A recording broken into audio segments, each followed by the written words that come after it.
We know our planet inside and out. At least that's what we think. After all, we monitor the Earth and its weather patterns from outer space. We measure the Earth's surface and peer into her deepest depths. In today's world of optimal hardware and intelligent software, mankind is reverting to the status of hunter and gatherers. Researchers from all over the world are compiling a vast and very valuable resource, data about our planet Earth. This data affords a new glimpse of our planet. The ongoing exploration of the world has entered the era of big data. But this development also harbors some big problems.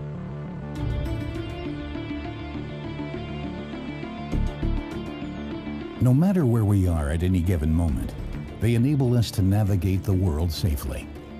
Data about our environment tells us how choppy the sea is and what kind of weather we can expect. Ever since we began creating digital representations of ourselves and our surroundings, we have enjoyed an illusion of safety.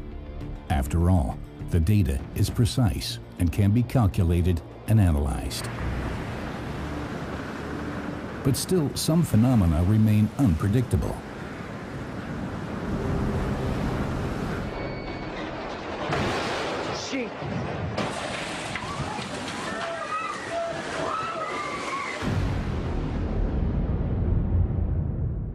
These tourists are witnessing a phantom of the seas, a monster wave. Worldwide, on average 2 ships per week are lost to these oversized swells. Few people have ever seen one, but what if we could monitor the entire ocean around the clock? An ambitious goal, but not an impossible one. In April 2014, a satellite was launched that ushered in a new era of planetary monitoring.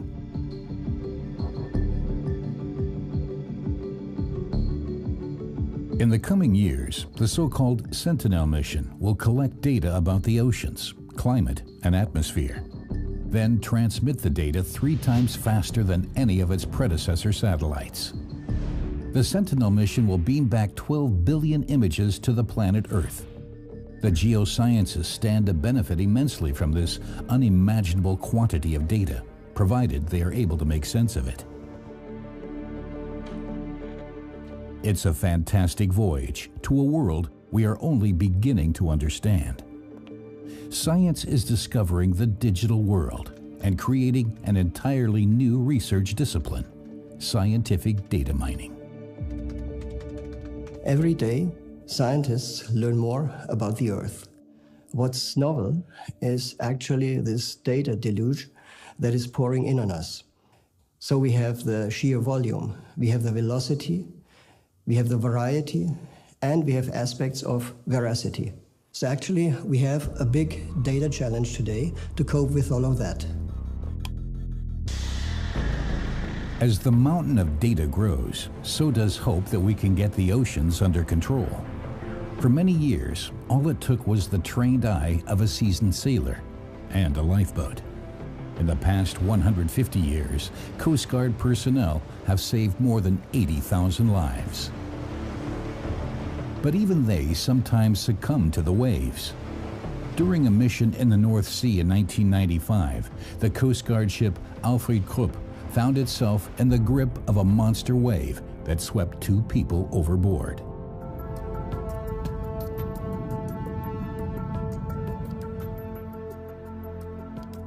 Researchers have been gathering data on monster waves ever since this incident.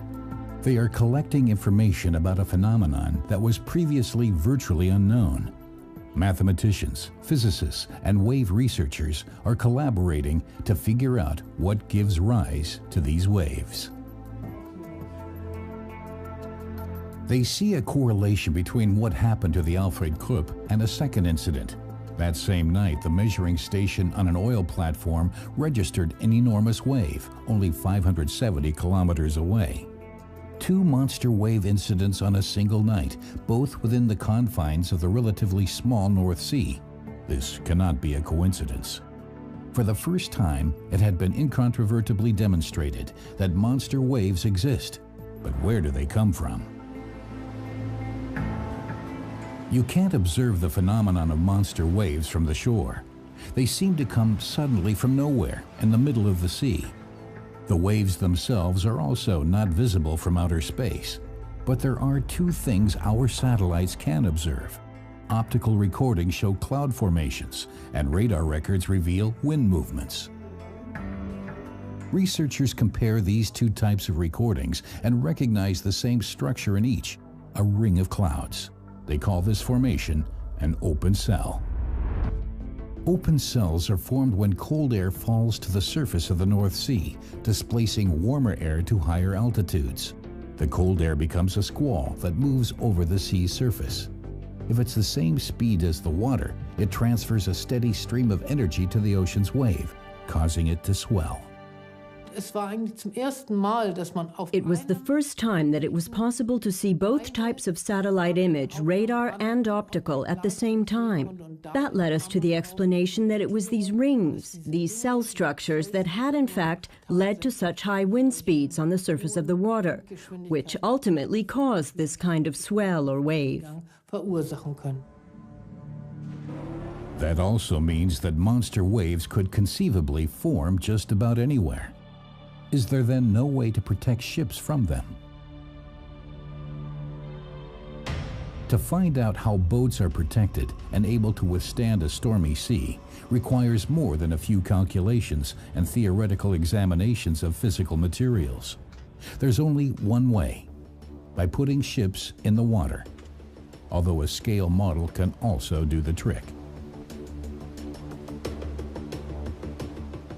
In the wave tunnel at Hamburg Shipbuilding Research Institute, engineers are simulating rough seas. They can make waves at the push of a button, then measure the boat's reactions. Is the ship built well enough to stand up against high waves, or should its design be modified?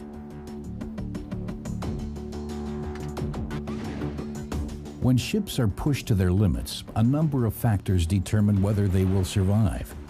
If the captain's bridge is located up front at the bow, the wave hits the most sensitive part of the ship. Future shipbuilders can take that into consideration.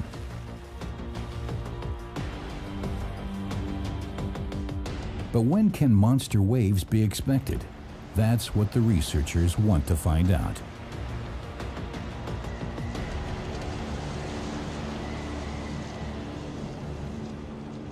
On the Pheno research platform, measuring equipment records comprehensive data about a giant wave.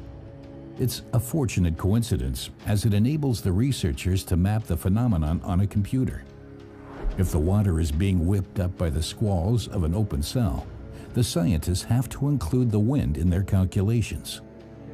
Susanna Lehner and her team have augmented a conventional wave model with data about the wind speed of squalls. And sure enough, the simulation corresponds exactly to the wave recorded by the measuring equipment. Theoretically, computers should be capable of predicting monster waves. But in the real world, this is not yet possible. It would require constant satellite surveillance, and that kind of bandwidth simply doesn't exist. So we still have to be on the lookout for monster waves. But computer scientist Peter Baumann is certain that in the future, scientists will be able to obtain and analyze additional data and create strategies to ensure safer seas. He has been commissioned by the European Union to find ways to deal with large amounts of data. So the next step would be, based on more satellite data that we have on ocean observations, on more simulations, to actually do forecasts, to do predictions, so that ships can be warned ahead of such freak waves and can react accordingly. In order to achieve that, we need an even better observation of the oceans. Traditionally, Satellite imagery has focused on land. That was interesting in the first place. Now we also need to watch the oceans very closely. And it's also about large-scale simulations. So on ocean scale, like Northern Atlantic simulation, in order to obtain that. That means even more data and even more complex analysis have to be run in order to allow such forecasts. But the more data we collect, the more difficult processing it becomes. Computers are capable of storing large amounts of data, but there are limits to the amount of data that can be transported. Today, if you want to move 10 terabytes of data, the internet won't do you much good. That much data practically has to be moved like you would a crate of bananas. Except the truck will be filled with hard drives instead of fruit. One of the central hubs for processing scientific data can be found right in the middle of Lisbon. The European Maritime Safety Agency, or EMSA, needs comprehensive data as soon as possible. The data comes from all over Europe, supplied by a huge network of researchers. This is the central node in an ambitious project called the Clean Sea Net that monitors European waters in near real time. The experts evaluate randomly selected satellite images of the seas, looking for conspicuous spots on the surface of the water. The office also handles several emergencies each year. A captain, a Coast Guard, or a concerned citizen calls to report a suspicious discovery on the high seas. Could it be that a ship has illegally discharged oil into the water?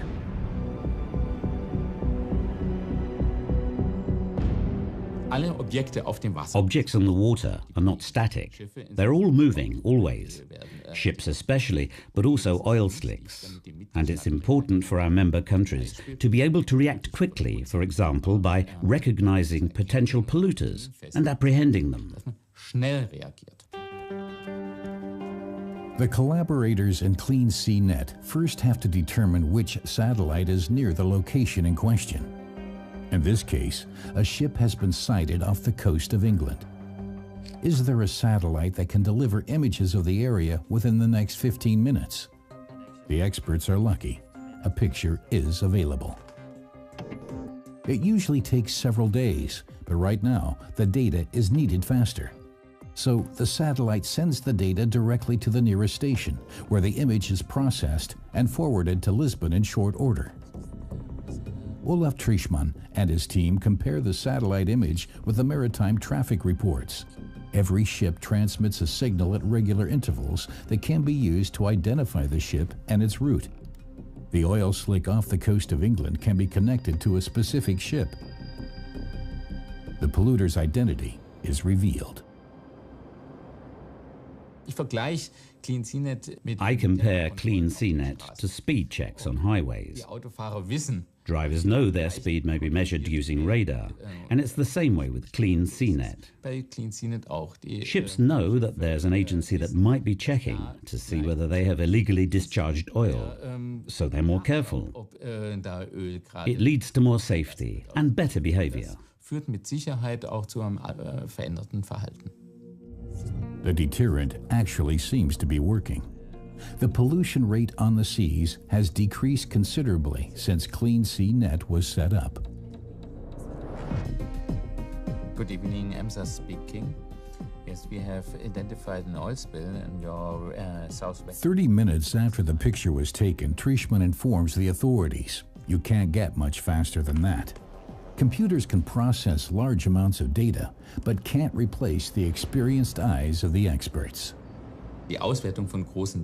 Evaluating large amounts of data naturally also requires a massive amount of data processing. First, the raw data from the satellite has to be turned into images, but of course there is also lots of analysis to be done. And that analysis is carried out by people at the moment, not by machines. We have observed that the algorithms currently available are not sufficient to ensure reliable identification of polluters. We humans are at a disadvantage because we are not capable of working round the clock. and the faster the data comes in, the more difficult it becomes for us to process it. Even our computers are not equipped for the rate of speed at which the data is delivered. The result is a huge backlog of data, a mountain of information that is quite literally over the heads of today's scientists. This big data, this data deluge that is coming in on us, actually poses new problems on us. So we have the data, but how can we analyze that? It is not just the sheer volume, it's also about the speed, how data come in. Now imagine you have a fire hose and you try to drink from that. Then you get a picture of what is our situation there. We cannot analyze data at the volume and speed they're coming in on us. So, are we really only getting a small sip instead of a deluge? Is information being lost because data is being collected that can never be analyzed? The German satellite data archive near Munich contains vast amounts of valuable data collected over the past 30 years. The archive can store more than 50 petabytes of data on magnetic cassette tapes. It may be that these tapes hold the answers to questions that won't be posed until sometime in the future. But when that day comes, will we be able to access the data? The more data we save for later, the greater the risk of losing information forever. Even the best storage media can age and become obsolete. But maybe there's a way to master the deluge of archived images and virtual reality.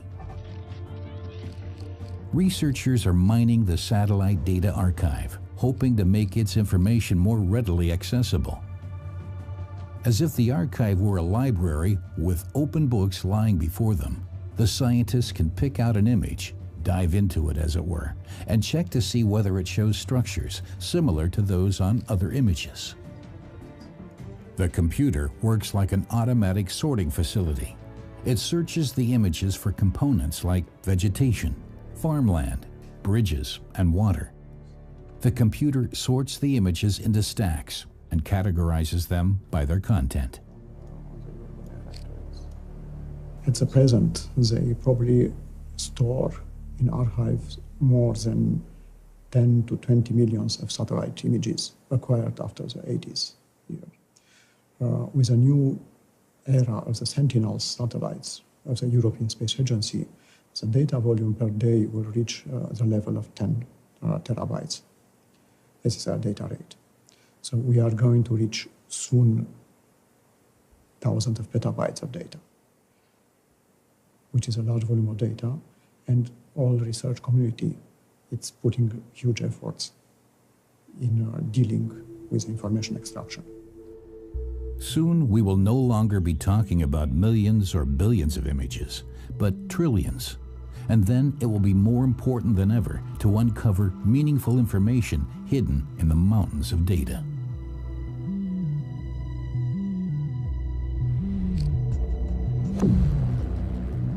And satellites are not the only instruments that deliver data about our planet.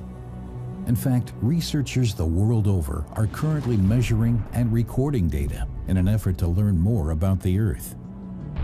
The data they are collecting is recorded in many diverse formats and resolutions. Researchers plumbing the depths of the ocean use different standards and measurements than scientists studying the atmosphere, for example. But what if they could augment each other's findings with their own and discover details that are new to both disciplines? If they can find a way to combine data from diverse sources, we will have a more precise comprehension of the planet Earth. But it's no easy task. The more diverse the data sources, the more difficult it is for the computer to standardize the data. The different formats have to be compared with one another constantly. Unless it is done properly, the scientists receive a distorted view. But the promise of big data is precise results, and Peter Baumann has found a way to achieve that. He is looking for the needle in the huge haystack of data, and his Earth server technology helps him find it. It ensures that the database knows exactly which data a researcher needs and which to ignore. Basically, it works like a bookshelf. Data is generally stored in small packets, lined up on a shelf in an orderly fashion, so they're easy to find. When a researcher sends a request to the server, he doesn't have to browse through all the data on the shelf, but can go straight to the packet that's relevant to him. Actually, the scientist doesn't even notice how big the data mountain is, but receives a tailor-made result back from the server. In the Earth Server project, we are establishing big Earth data analytics, that is, rapid ad hoc processing and filtering on massive geodata. To this end, we use a database approach. This may sound technical, but actually a database you're using all the time. You go to eBay and search, you talk to a database. You are going to Amazon and searching something, there is a database behind. Now, databases have been tremendously successful, but actually they do not support the technical, scientific data. And this is the gap we are closing, to offer these flexible, scalable database services on the multidimensional data that make up for the big geodata. Faster access to data for everyone, from anywhere in the world. That also means making the data available to any individual who wants to access it. But just how much does this view of the world tell us about ourselves? Our globalized society is changing rapidly. It won't be long before the Earth is bursting at its seams. And the faster our megacities grow, the more difficult it is for us to keep up with all the changes. Can data about the planet help us get a handle on things? Is it possible to data map people's behavior? And should we even want to?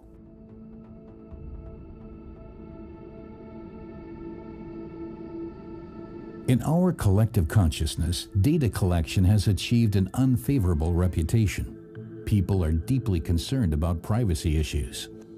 Will we still have any privacy when everything that happens on the planet is measured, recorded, and stored? Geodata can also include information about people, but this is not necessarily a bad thing. At the German Aerospace Center near Munich, Hannes Taubenberg is examining how the face of the world is changing. As a geographer, he evaluates satellite images to investigate how cities are changing, particularly in Asia. But can data collected by observing the planet from space help us comprehend where society is going? Diese Daten geben erstmal First of all, this data gives us information about the planet's surface, and we are concerned with extracting information from the data. So if I look at a satellite image, what I get is not information, but merely a visual impression. We are working to create formulas that can be used to extract quantitative information from the data. Taubenberg has taught his computer to distinguish inhabited areas from uninhabited ones. The closer people live together, the more difficult it is to assess how many people actually live at a given location. But a bird's eye view includes one good indicator, namely roofs. Once the computer has recognized an element as a building's roof, it begins looking for similar structures. The computer counts how many roofs are visible. Now, Taubenberg is using this formula to comprehend the growth of the city of Hong Kong. Back in 1975, Hong Kong was already a metropolis with a population of 4 million. The city has experienced enormous population growth since then, and it is expanding onto the mainland and becoming consolidated with other urban areas. The most amazing finding is that megacities, urban regions with more than 10 million inhabitants, can no longer be seen as the largest urban conglomerates on the planet. Now we speak of mega regions, which are conglomerations of cities growing together, whose populations are no longer 10 or 20 million, but 100 million inhabitants. A city with a population of 100 million. That's more inhabitants than the countries of France, Belgium, and the Netherlands combined. Data collection can also facilitate humanitarian assistance. Since the crisis in Syria began, the al-Satari refugee camp in Jordan has been growing bigger by the day. On the ground, it's virtually impossible to determine how many people live there and how fast the population is growing. But Elisabeth Schöpfer can take a close look at developments from her desk in Germany. She's trying to find out how many refugees have come to the camp using satellite images that reveal the shape of the camp.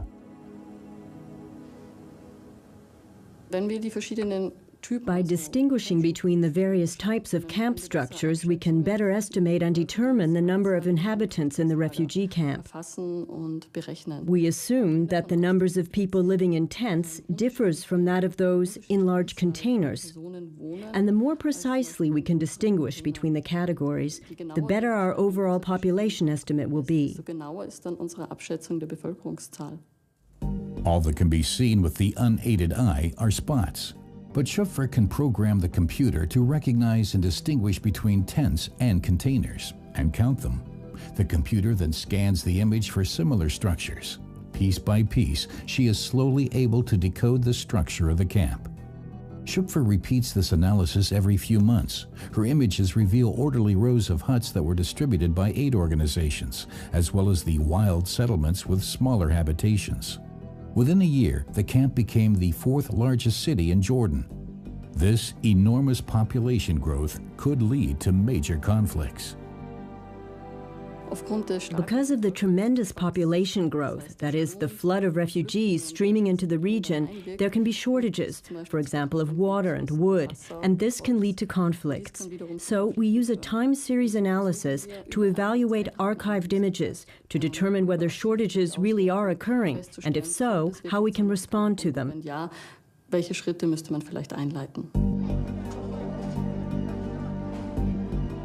Elisabeth Schöpfer is in close contact with on-site NGOs who act quickly to implement the recommendations she makes from her office in Germany.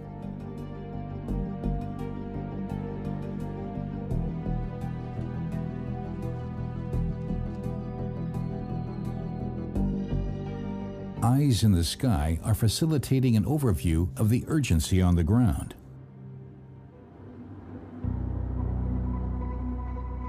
In Europe, it's those who live on riverbanks that could use this kind of analysis. Anyone who lives close to the water's edge is familiar with the deceptive quiet and how quickly catastrophe can strike. Extreme weather conditions are increasing in frequency, scientists say as a result of climate change. When rain soaks the countryside and the ground can no longer absorb the water, rivers begin rising into the surrounding landscape. An act of nature beyond control. Or can we calculate when the next high water mark will arrive? If a given region only flooded once in the past 100 years, the statistics look good, but nature is unpredictable. Once a flood has occurred, it's at least possible to determine the level of damage. At the Center for Satellite-Supported Crisis Information, Hendrik Svensner collects the data and uses them to evaluate the situation. The real strength of long-distance surveillance is that it provides an overview, an actual view of the catastrophe, the scope of flooding, all visible on a single image. So it's primarily used in situation centers to help distribute resources, to know what's happening and where aid can best be deployed. The satellite bounces signals off the Earth's surface and assesses what is reflected back. Because water reflects the signals differently than land, experts can recognize which regions are flooded and convert the information into maps. The maps represent the current situation, which areas are flooded and where help is needed. Satellite surveillance is a blessing for the people affected, but the data can't prevent the catastrophe from occurring.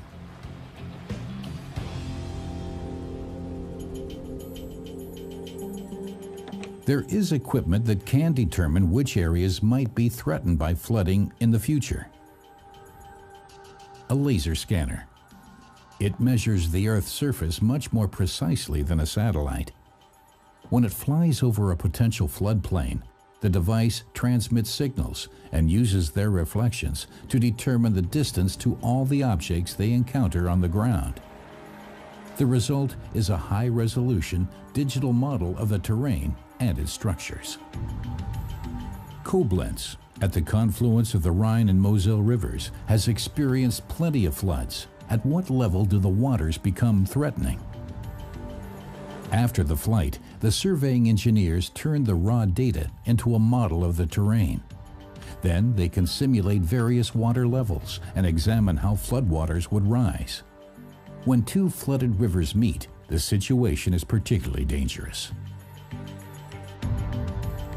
The three-dimensional model relies on millions of measuring points.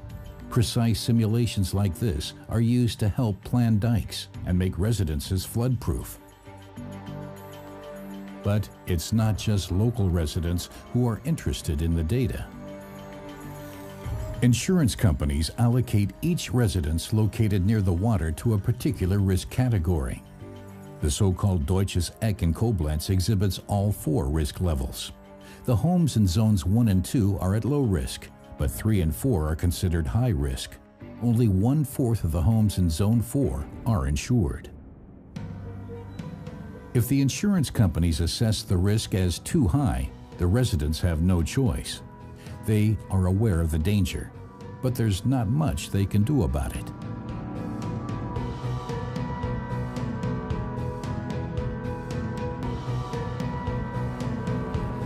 The more precise the data we collect, the more we are influenced by the results.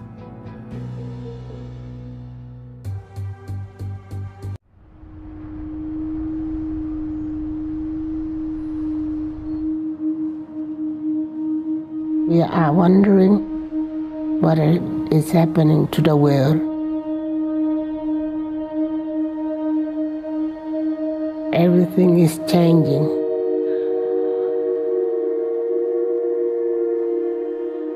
The very idea of human being some sort of natural concept is really going to change. Our bodies will be so high-tech we won't be able to really distinguish between what's natural and what's artificial.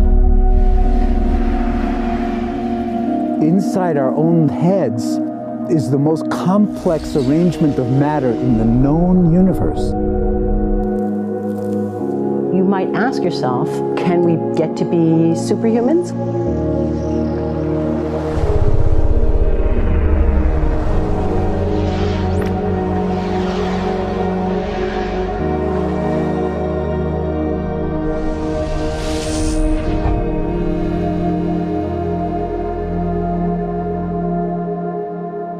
The original Industrial Revolution was driven by the discovery that you could use steam engines to do all kinds of interesting things. But that was followed by additional revolutions for electricity and computers and communications technology. We're now in the early stages of the 4th Industrial Revolution, which is bringing together digital, physical, and biological systems. One of the features of this 4th Industrial Revolution is that it doesn't change what we are doing, but it changes us. With the ability to visualize brain activity, for example, through a simple consumer-based EEG device, it gives us access to ourselves in ways that we've never before thought possible. It unlocks the black box that is the brain and enables us to really, truly be able to realize an identity that is aspirational. There's now a scientific foundation for the effects of mindfulness on the brain, on the genome, on biological aging. And when the human mind does know itself, then you get the potential for a new renaissance that restructures itself in terms of our relationship to life, our relationship to the planet, our relationship to work. We need a different economic model. And by that I don't mean capitalism versus communism. What I'm talking about is a shift in the system, a along the lines of the two big changes that happened in the 20th century, Keynesianism, with a much greater focus on health and education and the role of government working with business, and then a reaction against that in late century to neoliberalism, where the focus was on free markets, freedom of the individual, and getting governments out of the way. We need a shift to a new system that will allow us to meet the basic needs of every human on the planet, that will live within planetary means, that will be fairer, and that will be focused as its key goal not on growth per se, but on maximizing human well-being. And history tells us that a values shift is triggered by creation of a new story about how we want to live. I see the circular economy as something which fits very closely with mankind's goal to be innovative and creative and to always progress. We can use asset tracking, we can use IT, we can use 3D printing to enable this different economic model to recover materials, feed them back into the economy, and really to decouple growth from the resource constraints we have. The reason we live in cities is not different today than it was 10,000 years ago. Even if we have got networks connecting us, we still want to have places where we meet in person. So this means the place where we work and the place where we live are much closer to each other, a city where we don't need to have big supply chains in order to produce things, where many things can be sourced locally thanks to 3D printing and robotics. So if we're able to do something to transform cities, to make them more efficient, then the impact can be huge. Think about the prospect of getting rid of plastics. We must not only be inspired or informed by nature, but actually use natural organisms with which to design products and building parts. Only instead of varying material properties, we're varying biological functionality. Design is critical today because it's the first signal of human intention. So the question of adding quality to quantity, it isn't a matter of simply circulating things that are potentially toxic. It's circulating things that are safe and healthy for all generations. So the goal is no longer, I want to be less bad, less monotonous, less unsafe, less unjust. It's really about a diverse, safe, healthy, and just world with clean air, clean water, clean soil, clean energy. Together we are fighting to preserve our fragile climate from irreversible damage and devastation of unthinkable proportions. If we think about the original Industrial Revolution, it was an energy revolution. I like to think of it as a kind of bookending of a period in human history during which we used fossil fuels, and it worked very well for us for a long time. But now we have to bring that to an end. We have energy technologies that can power our civilization: solar, wind, biomass. So then the question is, well, how do we get grid integration? Maybe the wind is blowing in Denmark, the sun is shining in Germany, and now you can move that electricity through an integrated grid. You can supply energy to everyone who needs it, and you can supply energy at all times.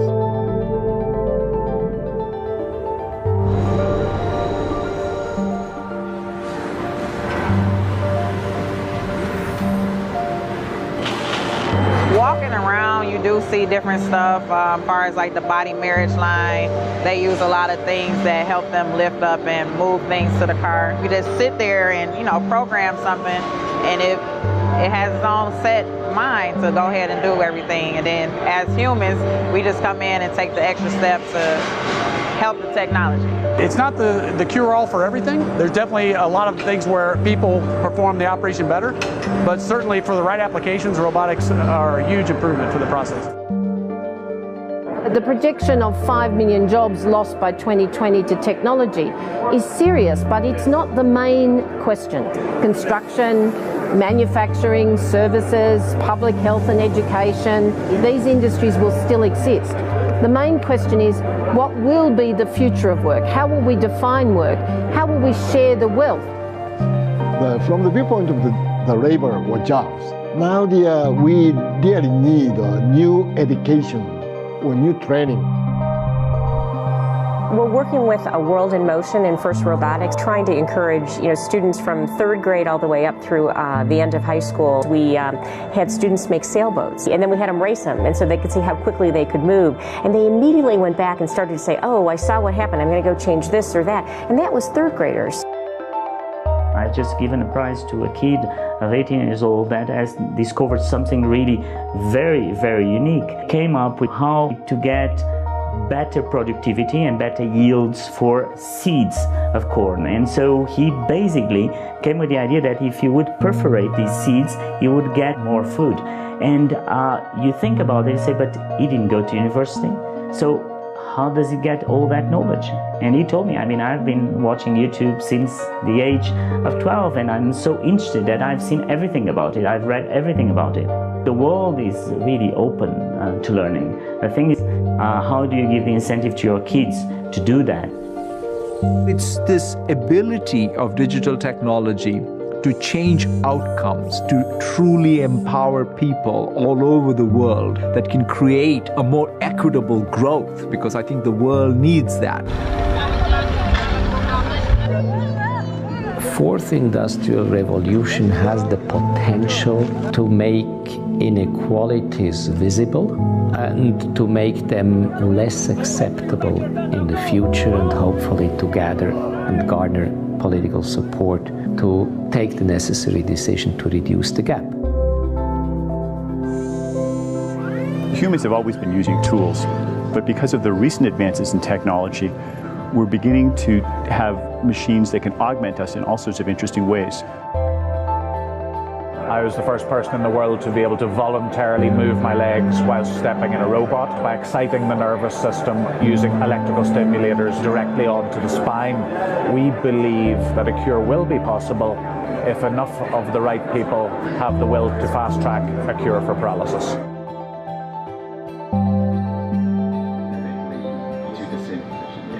We take two things from the patient. First, we take a three-dimensional X-ray and we extract the three-dimensional data out of that so we can make a perfectly shaped puzzle piece.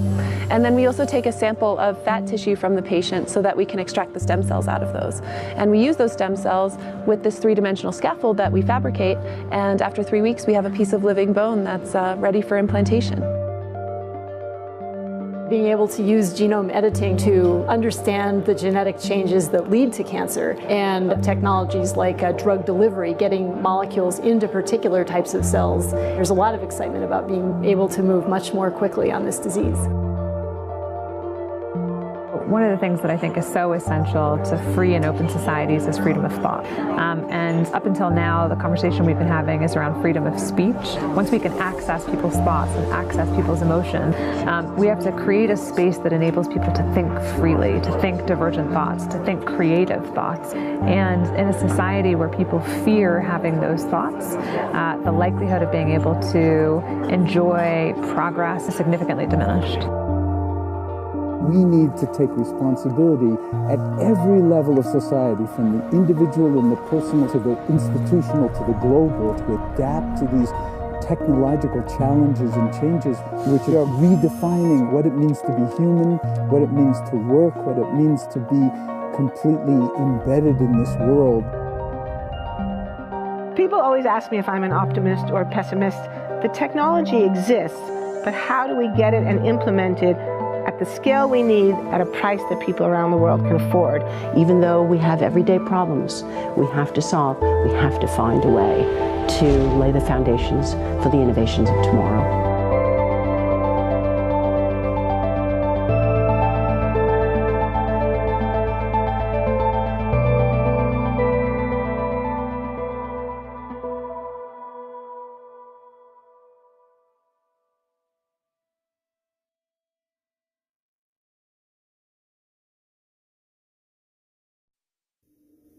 How do we understand our place in the universe?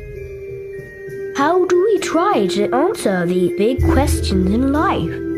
Who are we? What are we made of? Where do we come from? With the advent of digital age of computing, we were suddenly able to answer questions never before solved.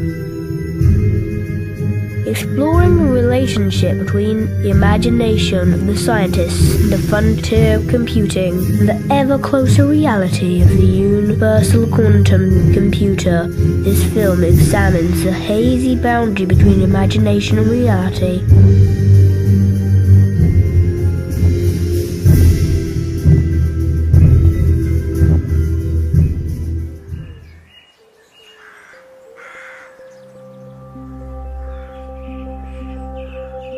So what I want to build is a large-scale quantum computer, a device which can solve certain problems so much faster, tremendously much faster. So what means much faster here? Much faster means that even the fastest classical computer may take 1 million years for a problem a quantum computer can solve in a few milliseconds. So that means we can solve problems which we never even thought of that would be solvable. You know, we may find new drugs, we may understand processes in biology, we may understand life itself. I grew up in Germany in a place called Ulm, close to Munich and Stuttgart. My mom would always say I'm asking a hole in her stomach because I kept on asking questions about everything. My father would take me to the planetarium and we would watch the shows, and I would go out in the evening with my telescope and try to learn about the planets and about nebulas and space in general.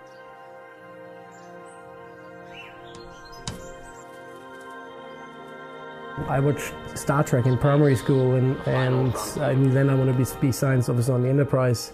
And then I did some research and tried to figure out what do I need to study to become science officer on the Enterprise. I realized that actually being on a spaceship is not so great, but understanding nature is actually pretty awesome. So and understanding how things work, the mysteries of quantum physics, in fact the mysteries of subatomic particles, of how the world works. What I really wanted to do is building something which can teleport somebody from A to B, building some kind of shield for a starship, building a starship engine or things like that. All these kind of things fascinated me.